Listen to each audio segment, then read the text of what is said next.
तो आप सभी का स्वागत है हमारे सनातन संस्कृत चैनल यूट्यूब पर। तो इस वीडियो में जानेंगे कि पौष पूर्णिमा का व्रत उपवास कब करना है और पूर्णिमा के निमित्त दान कब देना है, और पूर्णिमा के दिन जो सत्यनारायण व्रत कथा करते हैं घर में वो कब करना है, और मकर संक्रांति पर दान का शुभ मुहूर्त क्या रहेगा, और मकर संक्रांति पर दान देने की बड़ी भारी महिमा है। तो दान किसे दें जिससे घर में सुख समृद्धि की वृद्धि होती रहे। सभी महत्वपूर्ण जानकारी इस वीडियो में समझ लेते हैं, तो बने रहिए आप हमारे साथ। वीडियो को पूरा देखिए ताकि कोई भी जानकारी छूटे नहीं। तो सबसे पहले मैं आपको बता देती हूँ कि पौष पूर्णिमा का व्रत उपवास 13 जनवरी सोमवार को करना है, क्योंकि पौष पूर्णिमा जो है वो 13 जनवरी सोमवार को प्रातः काल यानी कि सुबह सुबह 5:03 पर लग जाएगी।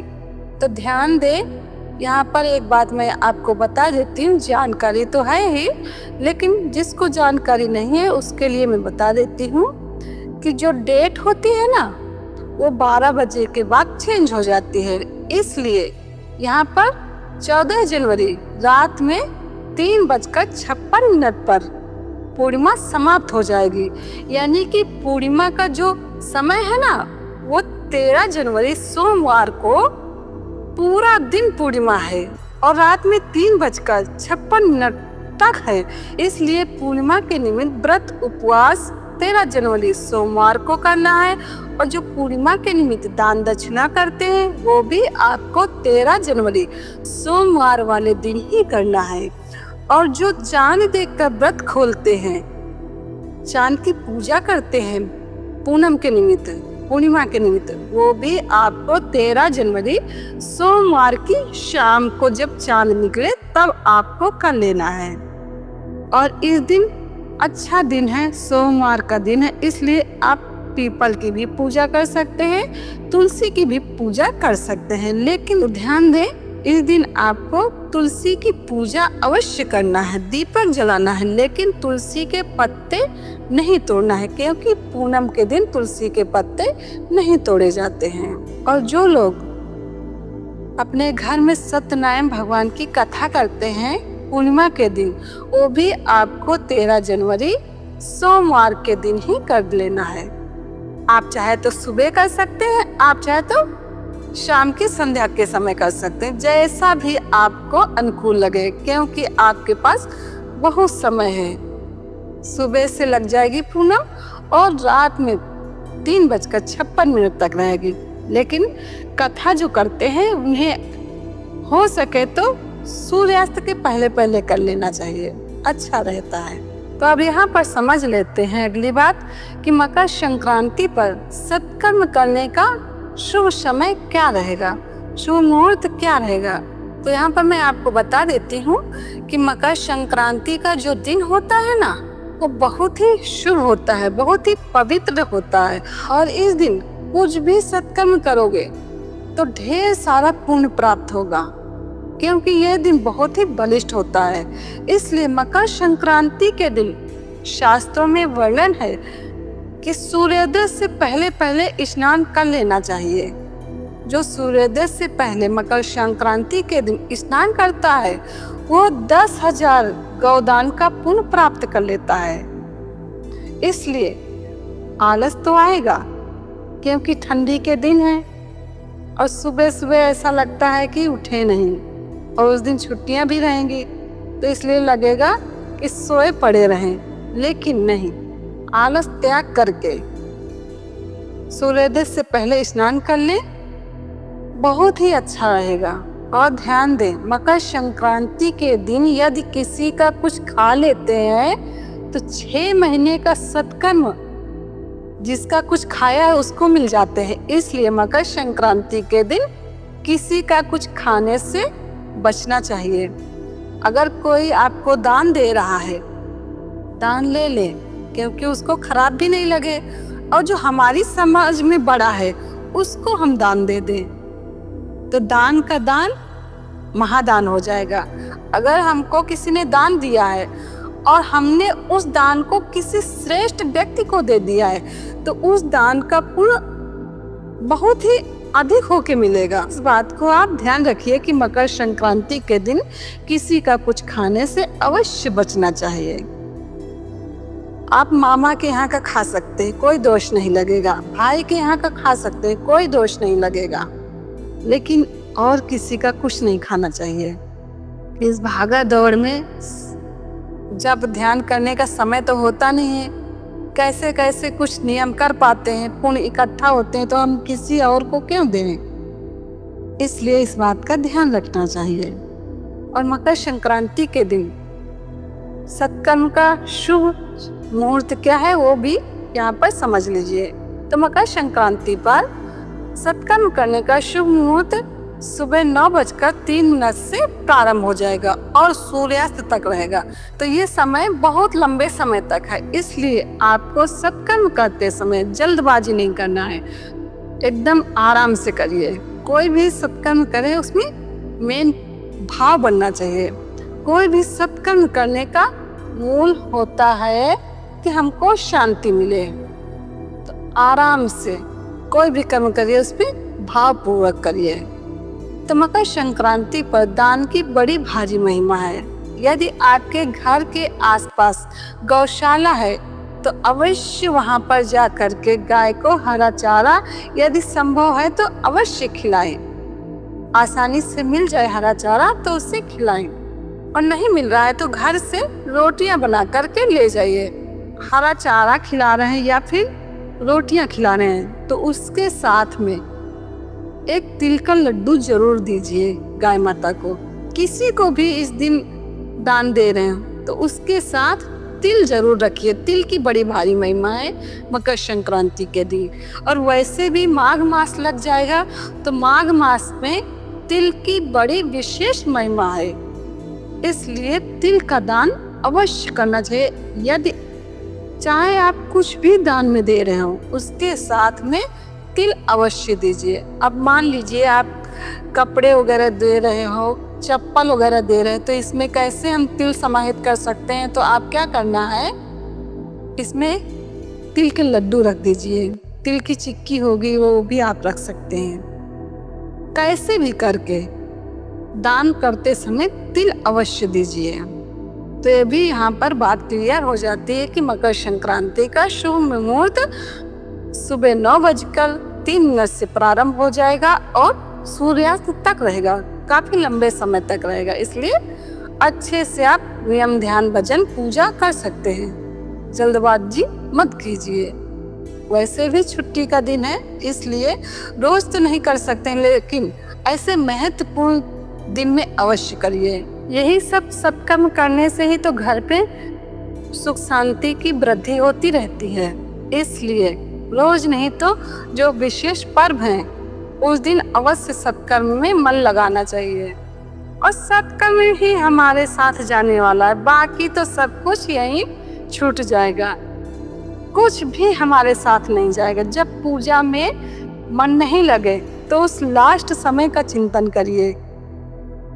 डरने की बात नहीं है, शरीर सबका छूटेगा, मेरा भी छूटेगा और सभी का भी छूटेगा। जो भी इस पृथ्वी लोक में जन्म लिए हैं उनका अंत अवश्य होगा। आत्मा अमर है लेकिन शरीर तो छूटेगा ना। इसलिए जब पूजा पाठ में मन नहीं लगे तो उस अंतिम क्षण का याद करिए कि जब हमारे शरीर में अग्नि प्रवेश करेगी तो कौन सा संबंध हमारे साथ जाने वाला है। कोई नहीं जाएगा। जो कहते हैं मैं आपका हूँ, मैं आपकी हूँ, बिल्कुल भी कोई नहीं जाने वाले।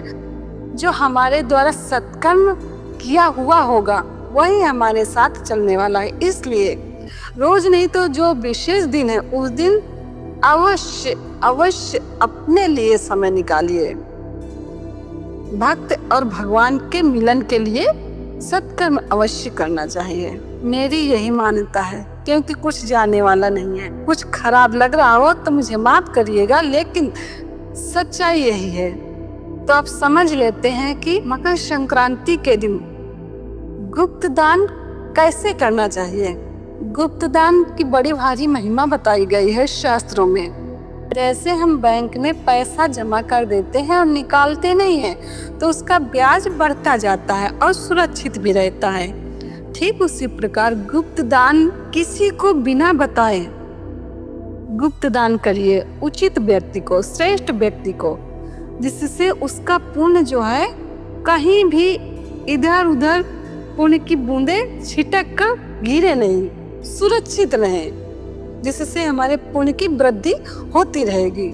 तो कैसे व्यक्ति को दान देना चाहिए? कभी भी जो गलत कर्म करते हैं उनसे बिल्कुल दूर रहना चाहिए।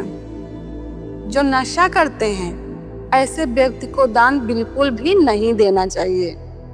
जो श्रेष्ठ महापुरुष हैं, श्रेष्ठ ब्राह्मण हैं, ऐसे व्यक्ति को आप दान दे सकते हैं। जो सत्कर्म में लगे रहते हैं, भगवान की भक्ति में लगे रहते हैं, अगर ऐसे व्यक्ति को आप दान देंगे तो वो सही दिशा में दान देंगे। और घर में जो बहन है, बेटी है, चाहे भले ही वो ससुराल में हो, उसे दान अवश्य देना चाहिए, क्योंकि वो घर की लक्ष्मी है।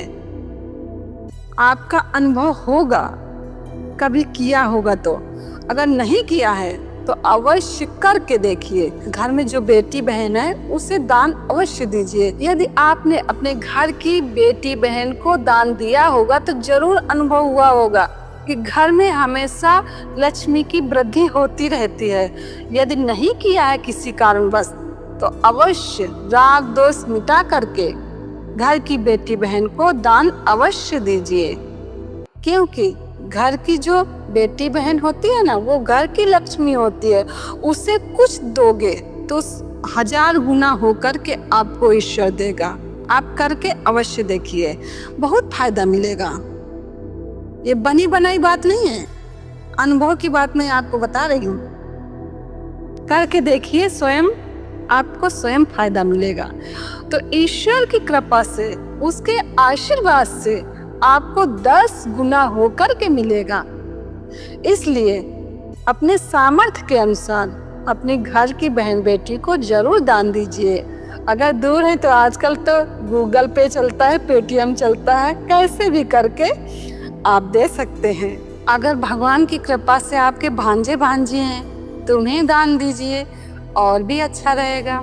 एक भांजा को यदि दान दिया जाता है तो 100 ब्राह्मणों को दान देने का पुण्य मिल जाता है। इसलिए मैंने आपको बात बता दी है। आपकी मर्जी, दीजिए या न दीजिए, टोटल आपकी मर्जी है। अच्छी लगे बात तो स्वीकार लेना, नहीं अच्छी लगे तो कान से सुन के निकाल देना। तो अब अगली बात समझ लेते हैं। तो मकर संक्रांति के दिन सूर्य भगवान की पूजा का विशेष महत्व है, क्योंकि सूर्य भगवान इस दिन से उत्तरायण होते हैं, यानी कि धनु राशि से निकल करके मकर राशि में प्रवेश करते हैं। इसलिए उत्तरायण होते हैं, मतलब कि सूर्य भगवान उत्तर दिशा की ओर अपना मुख करके प्रकट होते हैं, जिसे उत्तरायण कहते हैं। वर्ष में 2 अयन होते हैं, दक्षिणायन 6 महीने और 6 महीने उत्तरायण। तो मकर संक्रांति से सूर्य भगवान उत्तरायण हो जाते हैं। तो उत्तरायण के दिन सूर्य भगवान उत्तर दिशा में आते हैं, यानी कि उत्तरायण हो जाते हैं सूर्य। इसलिए सूर्य भगवान की पूजा का इस दिन विशेष महत्व होता है। तो इस दिन सूर्य भगवान को, जो कभी भी नहीं दिए हैं सूर्य भगवान को जल, तो इस दिन समय निकाल कर अवश्य सूर्य भगवान को अर्घ दीजिए। तांबे के लोटे में गंगा जल डालिए, शुद्ध जल डालिए, कुमकुम डालिए, गुड़ डाल लीजिए, तिल अवश्य डालिए, और लाल पुष्प मिल जाए तो लाल पुष्प अवश्य डालिए। और सूर्य भगवान के जो भी आपको मंत्र याद आ रहे हैं उनका उच्चारण करते हुए सूर्य भगवान को अर्घ दीजिए। और कोई भी मंत्र याद नहीं आए तो ओम सूर्याय नमः, ओम सूर्याय नमः, ये मंत्र तो जरूर याद रह जाएगा। यदि संस्कृत पढ़ना आता है तो पहले आप आदित्य हृदय स्तोत्र का पाठ कर लीजिए। पाठ करने के बाद इस जल से अर्घ दीजिए सूर्य भगवान को। सूर्य भगवान की विशेष कृपा मिलेगी। बुद्धि के दाता हैं। 33 करोड़ देवता में सूर्य भगवान साक्षात देवता हैं। वो हमको रोज दर्शन देते हैं। अवश्य अर्घ दीजिए, जिससे सूर्य भगवान की विशेष कृपा मिलेगी।